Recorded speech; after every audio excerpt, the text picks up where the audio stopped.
Salut, salut les amis, j'espère que vous allez bien. Moi, ça va super bien. Alors, il y a quelques semaines, je vous ai proposé une vidéo sur les pires annonces du Bon Coin. Alors, il y aura un volume 2 qui est en préparation. Je suis en train d'agréger pas mal d'annonces. Mais là, aujourd'hui, on va se focaliser sur les points à vérifier quand on achète une trotte et aussi ce qu'il faut faire en tant que vendeur quand on veut vendre sa trotte d'occasion. On voit ça tout de suite. C'est parti.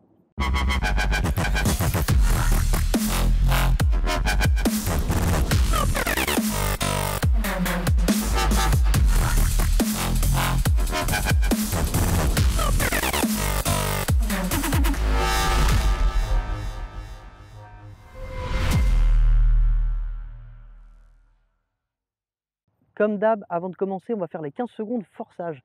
N'hésitez pas à vous abonner à la chaîne, ça me permet de la faire vivre, ça me permet d'aller contacter des importateurs, des fabricants, etc. pour vous proposer du contenu sur la chaîne. Pour ça, il faut des abonnés, il faut des vues. Pour vous, c'est rapide, pour moi, ça fait super plaisir, donc n'hésitez pas à vous abonner. Merci. Allez, c'est parti.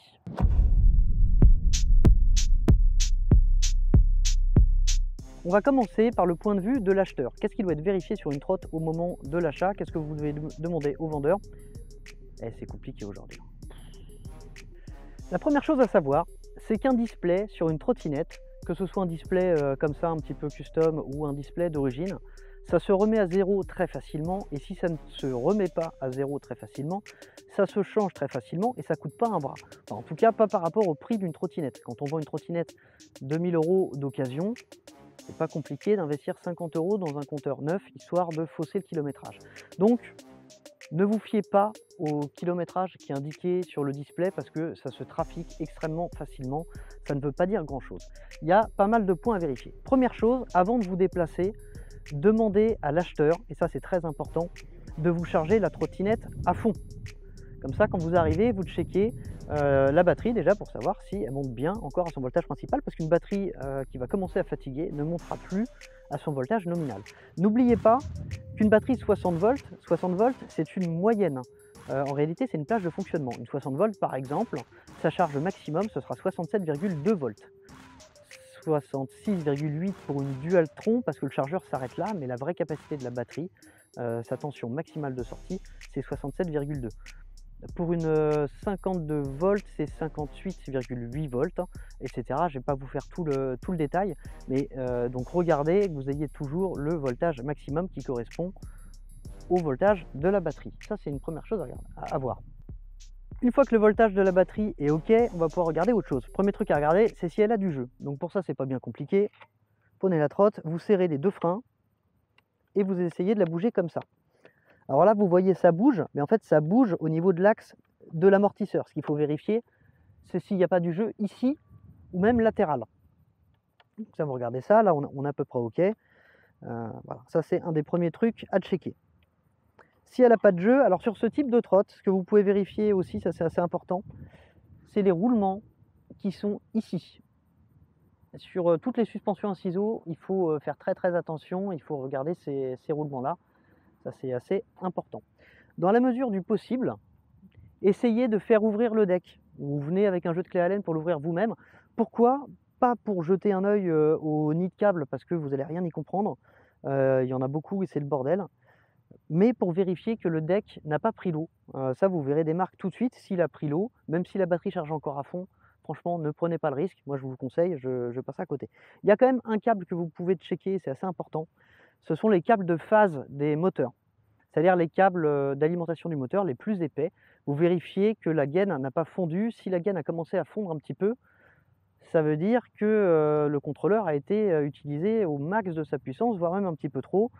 Moi perso, si je vois un câble qui est un petit peu fondu, je passe à travers. Quel que soit ce qu'on me dise, je n'achète pas. Ça, il faut faire attention à ça. Les autres câbles, ça va être compliqué de regarder, il y en a vraiment beaucoup, c'est un vrai bordel, même quand on est propriétaire de sa trotte, on a du mal à savoir qui fait quoi. Donc ça, c'est un petit peu plus compliqué. Donc vous avez checké la batterie, vous avez checké le deck, vous avez checké l'éventuel jeu. Il va falloir maintenant regarder les freins. Alors l'idéal, c'est de réussir à soulever un petit peu la trotte. Alors sur celle-là, je vais avoir du mal. Bon, l'idéal, c'est de la faire rouler un petit peu et de voir si le disque frotte, si le disque est voilé. Regardez par ici, si vous entendez gling. Alors un disque, c'est pas grand chose, mais quand vous achetez une trottinette, on va dire 2000 € d'occasion, je pense que du côté vendeur, il est quand même nécessaire de redresser le disque ou en tout cas de le changer, c'est pas pour ce que ça coûte.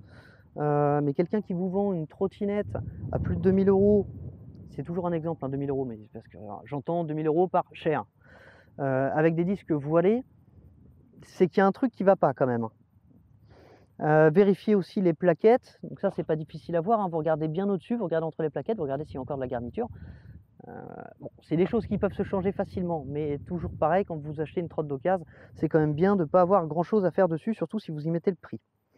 Ce qu'il faut regarder, et ça on y pense un petit peu moins, c'est l'état des jantes. Alors les jantes, c'est pareil, vous allez regarder de la même manière que pour le disque, vous allez regarder si elle n'a pas pris un coup, donc vous allez avancer. En fait, vous cherchez un point de visu, bon, par rapport au flanc du pneu par exemple, et vous allez avancer légèrement la trotte pour regarder si elle est voilée ou pas.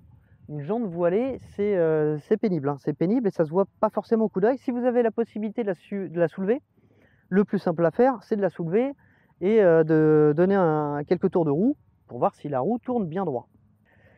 Vérifiez aussi les ports de charge, s'ils ne sont pas noircis.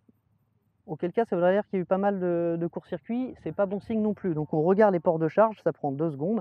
Et bien évidemment, on la plie. On plie la trottinette pour vérifier qu'il n'y ait pas de problème au niveau de l'axe de pliage.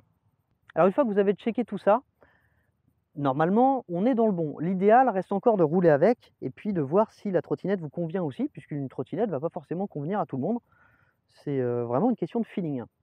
Alors, côté acheteur, on a tout vu. Je pense que si vous avez tout checké et que tout est OK, là, vous pouvez y aller. Maintenant, on va voir ce qu'il faut faire aussi côté vendeur. Allez, c'est parti.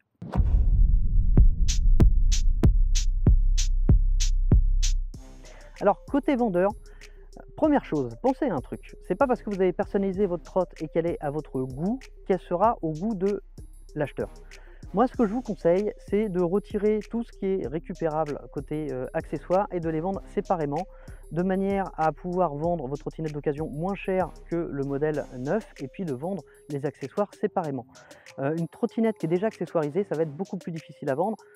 Déjà parce que généralement, on va frôler le prix du neuf avec les accessoires, mais côté acheteur, on s'en fout. On a envie de la personnaliser nous-mêmes. Et voilà, l'addition du guidon carbone, etc., ça ne va pas intéresser grand monde. Alors ça peut en intéresser certains, hein. Moi je vous parle en règle générale, en tant qu'acheteur d'occasion, on va chercher à acheter moins cher que du neuf. Donc les accessoires, on s'en fout un petit peu, on va les racheter nous-mêmes. Donc voilà, premier truc, si vous avez une tonne d'accessoires, à part les accessoires de sécurité, si le rétro, ou ça effectivement c'est une petite plus-value, mais les accessoires de tuning, retirez-les, vendez-les séparément, ce sera plus intéressant pour vous et surtout ça vous permettra de vendre plus vite parce que vous aurez beaucoup plus de clients, ça je vous l'assure.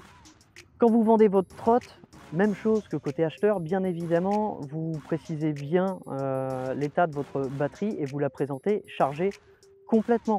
Vous ne l'amenez pas à moitié chargée en disant non mais t'inquiète pas, ça va aller, parce que côté confiance acheteur, on vous amène une batterie à moitié chargée, forcément l'acheteur il ne va pas avoir confiance et ça se comprend.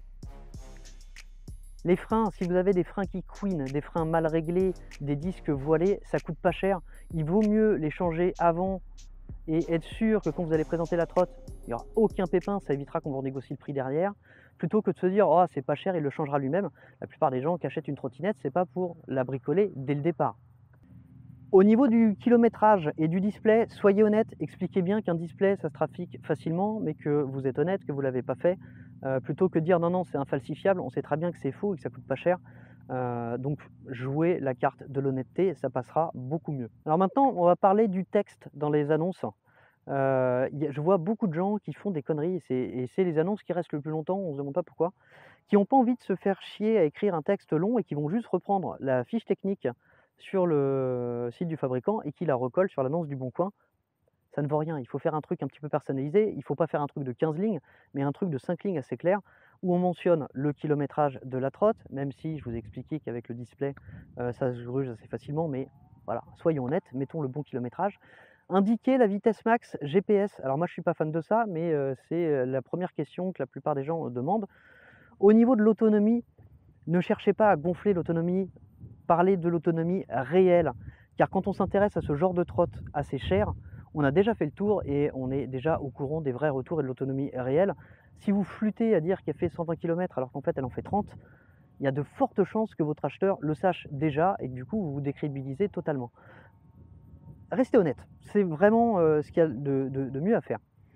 Au niveau du texte, bah, bien évidemment, si vous n'êtes pas calé en orthographe, essayez de faire corriger ça au mieux, parce que forcément une annonce truffée de fautes d'orthographe, ça va un petit peu moins attirer l'œil, tout simplement. N'hésitez pas à mettre les 3 photos. Je suis pas sûr que le pack de 7 photos, ça soit vraiment très avantageux. Petite astuce que tout le monde connaît, hein, mais pour remonter une annonce, quand elle fonctionne pas, vous faites un copier-coller du texte, vous la supprimez et vous la republiez, comme ça vous revenez en tête. Voilà, ça vous évite de payer. Je pense que beaucoup de gens connaissent cette astuce-là, mais pour le peu de gens qui la connaissent pas, c'est toujours bon de la savoir. Bah écoutez, c'était une petite vidéo. Je pense que je vous ai donné pas mal de petites astuces en tant que vendeur ou en tant qu'acheteur. N'hésitez pas, si vous avez aimé cette vidéo, comme d'habitude, à mettre un petit pouce levé, à me le dire dans les commentaires, à me dire ce que vous avez aimé, ce que vous voulez voir, etc. etc. N'hésitez pas à vous abonner sur Instagram, c'est juste ici, ou c'était de l'autre côté, c'est pas grave. N'hésitez pas à vous abonner à la chaîne, je l'ai déjà dit au début, mais je le répète, on sait jamais. Et je vous dis à très bientôt pour une prochaine vidéo. Ciao, ciao!